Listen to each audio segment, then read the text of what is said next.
It's me, the devil. I'm here to convince you to do sin. Come with me. Steal candy from babies and small businesses. I'm not talking about Walmart.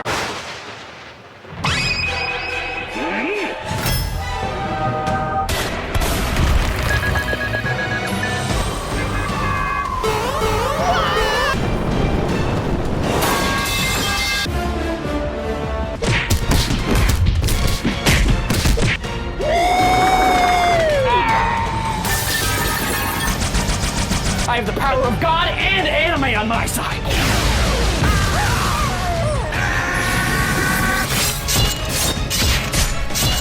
Do you know how much of a logistical issue it is when you destroy hell? That's my house, dude! Heroes never die. That's like impressive. I know my friend GZC up there, he would love you. I'm kinda running out of ideas, bucko. Bye.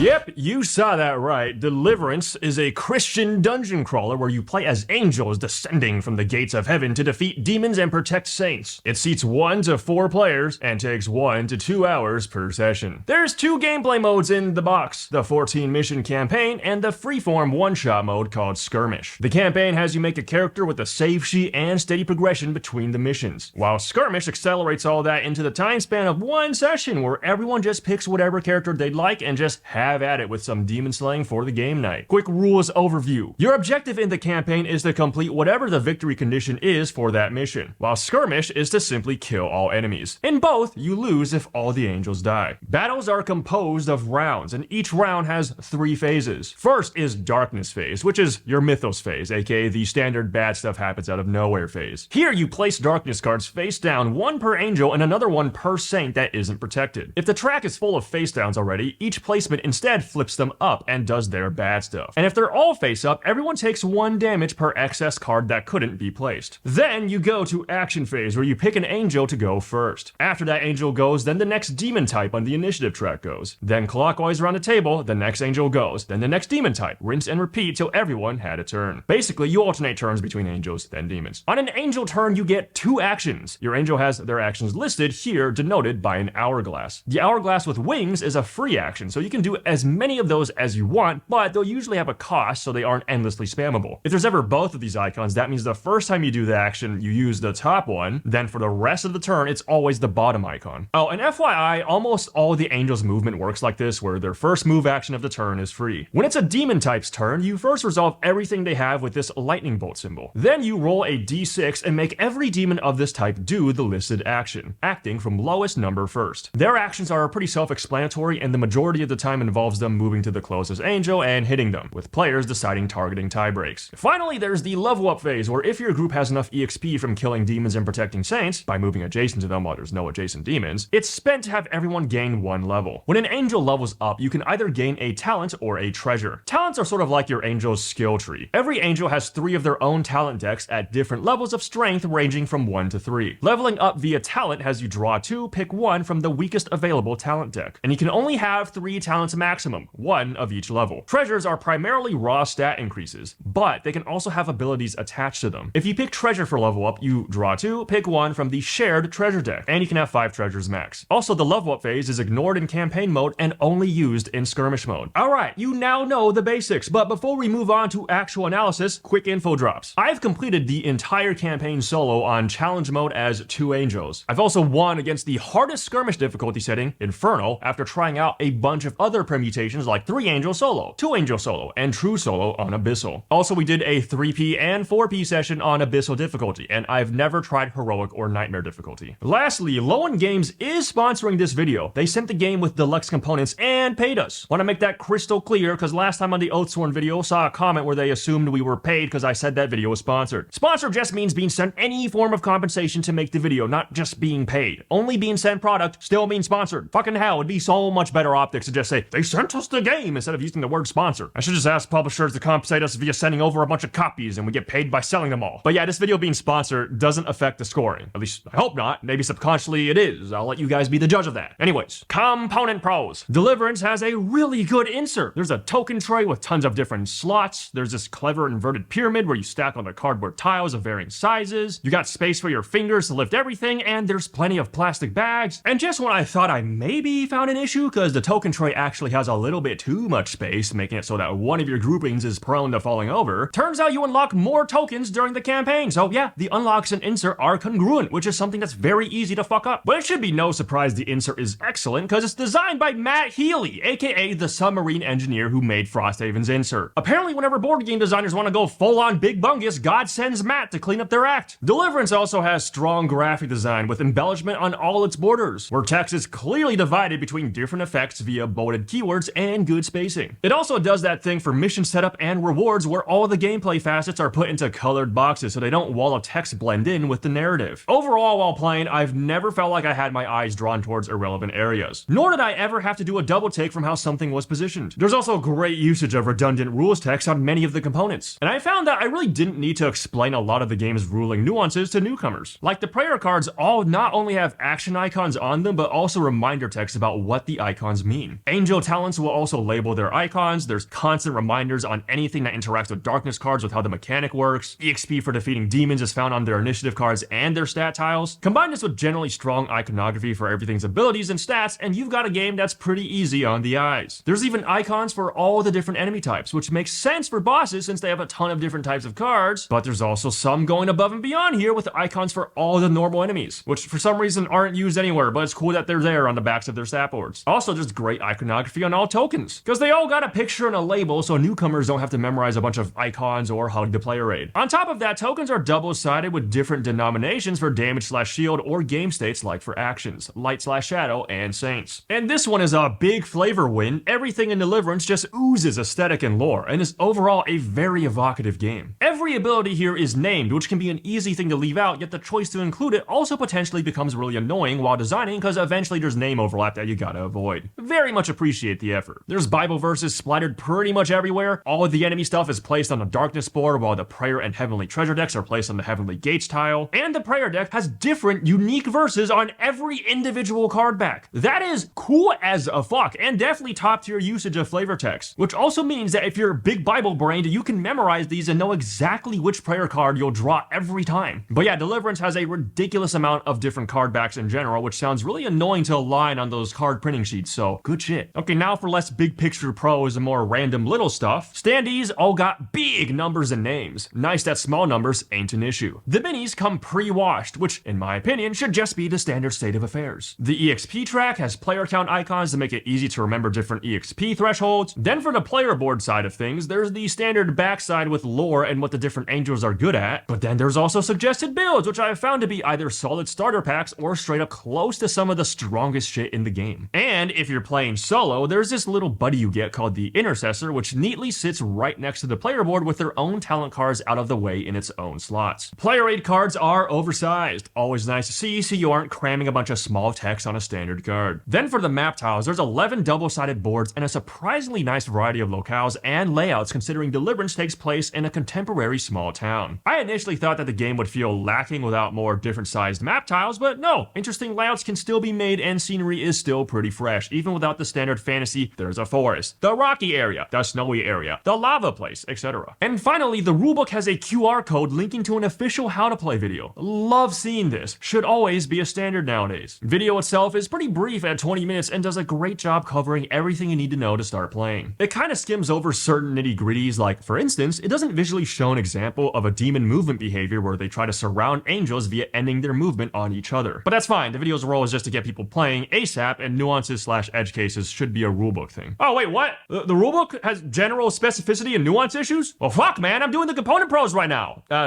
gameplay pros. This game is really easy to teach. You literally sit everyone down, give them their player rates, and go like, everyone pick an angel, we're killing demons and saving saints. Start of the round, random bad stuff happens to us. Less if we save saints. On your turn, you take 2 actions. Look at the shit your angel can do. Demons do stuff on their cards and roll dice to determine their action. Boom, done. Obviously, you gotta explain a little more nuances than that, but everyone I've played with always understood fundamentally what's going on because of its simple core design. The complexity and depth comes from the introduction of tons of abilities being added in via talents and treasures. Now, newcomers may not fully remember every single added effect on the board because goddamn do talent cards flood the table if you're playing on higher difficulties, but that isn't a case of not knowing rules, that's just not keeping track of everything that's going on gameplay wise. And what also helps besides great component reminders is how the rules share a lot of similar numerical values. Like there's a maximum of 5 prayer cards, courage, shields, and treasures you're allowed to have. And similarly, there's a cap of 5 darkness cards on the track. Everyone has 5 talents per level, and leveling up is always draw to pick one, regardless of if you pick talents or treasures. Speaking of talents, Deliverance has a really satisfying sense of discovery as you're learning what synergizes well with each angel and what combos are cracked. There's a boatload of different treasure and talent combinations when figuring out how to min-max your angel. Some of them are pretty easy to figure out, like going back to the suggested builds. Let's swap out the level 1 suggestion with static charge instead, which has a chance of giving you free courage out of thin air because test just means roll 2d6, try to meet or exceed the value. By the way, courage is kind of like this game's mana. It's a resource that angels can accumulate by doing their weaker abilities and can spend it to do their strongest actions. Then, Christine has absurd synergy with conduction and forked lightning when you realize, oh shit, she has a way to give herself in power, which is a buff that stays on you and increases your damage by 1. So all of a sudden, if you have a bunch of courage and empower, you can just walk into a group of enemies and spam forked lightning because this is a free action that's not once per round. And every time you use it, you're doing 3 damage to something and 2 damage to everything else. Plus, after each use, you're doing 2 extra damage to everything next to you, which by the way, that extra conduction damage is also going to activate from using static charge and your regular non-talent actions. So if you did some prep and maxed out at 5 courage beforehand, that's already 25 single target damage if you spend it all. Then you use static charge, which will do another 7 damage if successful because 2 from conduction just for using static charge. And another 5 because you spent that courage on another forked lightning that again activates conduction. Then if you attack twice with clash, that's another 10 damage because it deals this stat's damage, which is 2, but remember in power, so it's 3. So 3 plus 3 plus 2 plus 2 because each clash triggers conduction. Each clash also gives you 1 courage, so that's 2 more uses of forked lightning for another 10 damage. Finally, I forgot to mention that you probably had to move as a free action to get next to whatever you're hitting, so that's another free 2 damage from conduction. But if you're right next to it, boom, extra 2 damage. In total, this is 50 something damage, and so far the absolute strongest thing in the game I've found for just one-shotting bosses. That, and you also obliterate everything else around you because normal enemies are never going to survive even the first few uses of empowered forked lightning with conduction. This isn't even mentioning that heavenly treasures and prayer cards weren't factored into this at all. Heavenly treasures stat buffs will make clash do even more damage, and prayer cards, which are primarily received from the pray action, which is universal across all angels, potentially can give extra courage as a free action or just extra damage by themselves. Then for less pure damage smashing, there's some pretty funny interactions I found, like if you find a way to give Miko Swift, because all of a sudden her movement becomes easily the best in the game since she normally moves 1 space whenever she does any action, but Swift buffs your moves by 1, making just 2 spaces per action. Like Jesus Christ, some angels normally only move 2 spaces a turn with their free move. So if she's swift and loads up with a bunch of free actions from treasures and talents, it really isn't all that uncommon to be moving almost 20 spaces each turn, making Miko by far the best character in the game for doing objectives in campaign mode or just killing faraway key targets in general. Not to mention, she's one of the few angels in the game that can heal as a free action and can be built to be solid at either tanking or damage, so diving into a bunch of enemies isn't even that dangerous if you're either healing or drive-by killing stuff as you zoom by. But by far, the funniest shit to me in this game are the meme builds where you tech out Gabriel and or Michael to spam prayer cards as often as possible. Basically, Gabriel has a lot of free actions that cost courage, and you can build him to make prayer stronger, so the idea is to just spam pray actions constantly as your courage generation, making his efficacy essentially just a random shit show bag of tricks, mostly dependent on what you draw. With Michael, you can get a talent that lets you draw a prayer card for doing his big bungus bonk, so just kid him out with as much courage generating nonsense as possible and get your instant prayer noodles on the go. Definitely more reliable than Gabriel full throttle prayer spam because you're constantly attacking, but still really funny to have a bunch of random prayer cards just for the shits and giggles. And speaking of prayer, the universal pray action is not only thematic, but a really nice catch-all mechanic to deal with afflictions of any kind. Just test 7+, and successes remove whatever debuff you want. Even a darkness card. Deliverance definitely does not fall into the trap of making debuffs a pain in the ass to deal with, where you need hyper-specific tools to remove remove them. And generally speaking, there's a lot of different ways to tackle obstacles in this game. In fact, every angel is decently versatile with no highly situational abilities, because everything is generally useful at base and only stand to gain further upside in situational circumstances. Not to mention that almost all of the angels follow the formula of one free move, basic attack that gets courage, a heal, a special attack that costs courage, and then pray. Not to say that all angels are jacks of all trades. After all, some are definitely going to be better than others at certain things if you hard commit to a certain role, like damage dealer, tank, healer, etc. Anyways, yeah, there's always a way to heal. Boons and afflictions are general enough to be universally relevant, and they're pretty easy to interact with on yourself. And something you might have noticed from the list of stats effects here is that there's no heavy crowd control. At worst, there's root, and all that does is stop something's next movement ability. Definitely annoying, but really easy to break out of because all you do is spend one move action, so it's never a turn ender. Very much appreciate that design choice here, because stunning things to remove their turn has a huge tendency to be anti-fun if it isn't balanced right. Whether that be when you never get to see the enemies do their thing because you always just stun them, or players groan as they skip their turn from being stunned and get a whole lot of downtime as a result. Then when it comes to the strongest crowd control of all, which is killing something, aka permanent stun, because of alternating turns between angels and demons, it's going to be harder to immediately have everyone gang up on all the demons of one type and take them all out before they can even take a turn, unless you specifically go for whichever demon type is going last, which definitely restricts the viability of this strategy. And remember, you gotta kill all of a demon type to get its initiative card off the board. Leave even one up and it still gets to go through all its activations, which trigger before they actually do actions. While that may not matter as much if its only threat comes from its actions, meaning that if you do kill more of them, they do in fact lose a lot of damage output, this changes with the introduction of demon talents. Just like angels, demons can also get talents, which are assigned at higher difficulty options either randomly or specifically, usually deeper into the campaign missions. These will give demons more health, but also additional abilities, whether it's new passives or new activated abilities on their turn. As a clarification, activations do not trigger once per each demon of that type. Instead, they all just trigger once. Then for actions, that's what actually scales off of how many demons of that type are alive. This means that with certain high damage demon talent combos, actually killing them individually isn't going to reduce incoming damage that much until you actually clear all of them out. Anyways, the point of this demon talent pro is to showcase how they can unexpectedly end up changing the game state as you have to figure out what's the best enemy to direct your damage towards first. That and sometimes really funny talent combos pop up, like if a dude has explosive and tyrannical, which will end up pulling the demon in different directions or just have them sprint across the whole map depending on circumstances. But yeah, as you might have noticed, a lot of the card types here have pretty fat stacks. There's a really healthy variety of prayer cards and darkness cards especially, with each having an excellent variety of not just different effects, but also how they activate. Prayer cards will always be played as actions, free actions, or interrupts, which literally just means anytime you want. Darkness cards will be immediate activations that discard themselves, permanents with passive downsides, or permanents with activations that repeatedly, well, activate. And while we're on the topic of darkness cards, the darkness track is an excellent idea for a natural ongoing threat. It either functions as a game over timer if you don't manage it well and decide to bum rush to demons, because there's no way you're gonna last long against full power darkness, or as another pseudo enemy that you have to play around. Reminder that the track's lethality is reduced for each protected saint on the board. So the earlier you go out of your way to protect them, the less darkness cards you have to draw throughout the course of the game. Now, because good gameplay patterns come from identifying how to reduce the most amount of incoming damage possible, it becomes pivotal starting from the very first turn to identify where you should be directing your angel's efforts. Count up your damage and decide if you can immediately kill a bunch of demons, because that honestly could reduce way more immediate damage than darkness management. But if not, you gotta consider spending your actions on extra moves to reach faraway saints instead of attacking, especially if those faraway enemies have globally threatening abilities anyway, so it's not like you're avoiding damage by staying near the spawn and having them waste turns moving to you. This is all just considering the normal game state decision space, but then bosses further fuck with this dynamic. Every boss has 5 of their own darkness cards that steadily get placed onto the darkness track immediately face up, which is far more threatening and less delayed than normal darkness cards face down placement. Also, most of the boss darkness cards can't be removed, making bosses always a mad dash to the finish because they guarantee cause the darkness track to be considerably more overwhelming even with good darkness management from the angels. Additionally, boss darkness cards are a clever way for the boss to double dip and sneak in more mechanics beyond just what's on their stat board, especially because bosses add their darkness cards in a certain order, starting from least amount of stars to most. As an example, the Euphrates frogs really feel like a multi-phase boss fight because each time you kill one, they play their next darkness card. And not to spoil the fight, but it's really dynamic with a real ebb and flow as you get deeper in. And there's no way in hell all of that darkness card text would have fit onto a boss stat board, considering most of this real estate has to be dedicated to the boss's actions in the first place. So yeah, excellent excellent way to make the bosses far more crazier than just an overstated regular enemy. And a secret component pro in the gameplay section, since this is a way more natural method of adding boss-specific special rules without having to throw in a wall of text in a scenario booklet or some other external space. Oh, and to top it all off for bosses, they have their own unique talents too for higher difficulties, which all not only give more health, but serve to either further exaggerate their capabilities or give them outright new nonsense to deal with. Already, each boss has mechanics which differ greatly from one another, so this only serves to widen possibilities of ways they can fuck you over, especially the talents that actually hamper the angels like Herod's gluttonous, which essentially forces the fight to happen at a reasonable pace and prevents massive full aggro strategies. This really complements Herod via buying him time, because not only does he regularly spawn enemies, he can also steadily buff himself with compounding benefits. Also, reminder, enemy talents only come into play when you're playing on higher difficulties, so let's talk about difficulty options. Deliverance as a whole has really good incremental intensity sliders that not only reflect their difficulty well, but also provide more engaging, varied fights thanks to the talents. I've only shown major talents as examples so far, but there's also minor talents for the difficulty options that are only slightly harder instead of much harder. Minor talents are pretty much all half as powerful as major talents, with some of them even just being straight up downgraded versions, which makes for great stepping stones if you're making your way up Deliverance's challenges. On that note, the design of Deliverance in general makes it a really accommodating game for players of all skill levels. At its core, the rules are really simple, and a lot of the mechanics don't innately compromise players by punishing mistakes super hard. Like, there's no line of sight rules, so everything is just counted with range, meaning there's no unexpected angles that screw over players, and it's easier to digest rules-wise. Then when it comes to movement, you're not only allowed to move through anyone, enemies included, you can even end your move on allies, causing them to fall back to where you came from. This basically makes it impossible to be meaningfully blocked off from moving, so there's not really a need to position everyone super duper carefully by planning ahead a turn or two to not get in each other's way, which is super friendly to those who are either newcomers to the genre or casual enjoyers. It's only when you pump the difficulty up is when smaller mistakes matter and everything gets less simple, because there's so many talents sprawled about. Because when everything hits way harder, suddenly it becomes a lot more important to position angels better in ways that spread around the damage so as to not dump it on one angel and kill them as a result. Yeah, even then, the movement is still really freeform, and it's really easy to control who's going to be the target just by shoving angels out of the way as you please. Thus, Deliverance is actually a really phenomenal starter dungeon crawler for newcomers to the genre, which makes sense considering that this is a Christian game and, judging by a glance around its Kickstarter page, was trying to make itself easier to pick up by churches, who are most likely not going to be comprised of board game hobbyists. Continuing on the topic of accommodation also comes solo play, which Deliverance accounts for with the Intercessor Angel. It's attached to your chosen solo angel's board and allows you to play with only one angel actually on the map. However, the Intercessor still is its own angel that takes its own turns, so you're actually technically controlling two angels. It's just that the Intercessor's actions all revolve around the other angel to help make the experience feel like you're playing as only one juiced up angel. So while you can't truly be playing with only one angel, this gets pretty close since you're only running around with one. So any effects that scale off of angel count on the battlefield versus angel count in general do in fact get weaker. Makes sense why Deliverance's true solo is like this, cause the lowest enemy scaling available is for 2-player. If it went any lower, gameplay would become really uninteresting because there'd be like no enemies on the map and super weak bosses. Plus, if we're talking skirmish mode, there'd literally only be one room. Regardless, if you don't want to be playing one angel roided out on a performance enhancing intercessor against 2-player scaling, you can also just play as 2 angels solo, or even more if you want. Whatever floats your boat, it all works great. And finally, for the gameplay pros, there's a surprising amount of variety when it comes to map layout, since there's like 20 rooms thanks to double-sided tiles, and most of them have different barrier layouts. If you set yourself up right, you could definitely take advantage of them as either roadblocks to make it take longer for demons to reach you, or force demons to move where you want them to go. More often than not though, they end up being something that makes it harder to just sprint straight for a saint, and because of how figures can end their movement on each other, so long as they're on the same side, demons can end up with some wacky groupings you gotta deal with if they're lined up and making it harder to target something you may want to hit in the back. Always a funny circumstance to deal with, maybe less so when it's an abomination that does straight line AoEs. Campaign pros! Alrighty then, time to dive into this nifty little campaign book. Let's first go over its physical elements, like the first few pages explaining campaign rules, where it immediately makes it clear that talents and EXP work differently here versus skirmish mode. Very important to get this right with a good example, which it does, given how important build crafting is going to be, since you can freely swap around talents before missions in order to better counter unique circumstances. Specifically, instead of doing the skirmish, here's a level 1 talent, then a 2, finally a 3, you dump EXP into each slot to make them individually stronger. So if you have all of this filled out, you can equip 3 level 3 talents if you wanted. Or maybe you're doing something like slot 1 is maxed out, so it's got level 3 talents available, while the other 2 slots can only equip level 1 talents. Also, you can only spend EXP in between missions. No leveling up in the middle of the fight. There's also an FAQ after the campaign rules, always great to see, and it very much did answer a few questions of mine, thank you very much. Then for mission setup, there's a lot of convenient layout features here. I already mentioned the setup boxes and component pros, wonderful feature, but then there's also accommodations like unique enemy stat blocks built into the book so that there aren't a bunch of excess tile components for unique one-off encounters. And map layout has a feature where you can tell how the tiles are orientated based on where you can find their label, literally align it as shown. And as a last little useful addition, the back of the campaign book has a link to official strategy tips, which are in fact pretty good tips. It's all essentially the standard dungeon crawler basics of, hey, be efficient with your actions, don't get hit if you don't need to, snowball the game state by removing threats and reducing incoming damage, etc. Except all contextualized within Deliverance's mechanics, which is nice because someone who'd benefit greatly from reading those strategy tips may not know how to actualize them. Then for the campaign's gameplay aspects, I want to highlight how the missions are definitely where the coolest gameplay of Deliverance resides thanks to special rules being a thing. Whereas skirmish mode is always just going to be kill all enemies. Though to be fair, campaign missions will also usually have you killing all enemies, but how you're doing so has so much more variety over the course of the campaign. And some of the boss encounter missions make the bosses do something a bit different than how they'd normally behave. And hell, turning some of the normal enemies into unique ones is basically just giving players even more bosses to fight. Like skirmish mode is never going to have a unique enemy with special rules and crazy specific actions tailored to said rules that force you to play completely differently. Combine that with how there's sometimes specific talents instead of random ones, and campaign missions truly deliver finely tuned dynamic battles that could honestly trounce skirmish mode even when it comes to one-shot game nights thanks to the rules allowing for this. But what about difficulty options for the campaign, since there aren't all these different selections available like in skirmish mode? Well, there's like kind of an easy mode thanks to favor as a mechanic, and then there's straight up a challenge mode. Favor is a resource that you gain whenever you fail a mission and retry it, and it can be spent on gaining additional courage or prayer cards at the start of the mission. Challenge mode is the optional hard mode that's designed to be done after you've already completed the entire campaign normally. It's your prestige mode, your new game plus, and it lets you go even further beyond with your power levels by giving even more EXP. Every mission has the challenge mode setup rules as the last part of the setup blue box, where they'll pretty much always give major talents to enemies and occasionally slap on some extra rules. Here is where Deliverance is at its silliest, but also hardest, because by the time you're in the last few missions of challenge mode, holy shit, your angels are absolute monsters. Like, I'm talking spawning in with all buffs, extra stats, and way higher talent levels than anything possible in skirmish mode for absolutely stupid build possibilities. Okay, rest of this is spoilers, so use the timestamps below to skip to the cons right now if you don't want to hear it. Basically just talking about story stuff I liked and the unlockable content. Click it.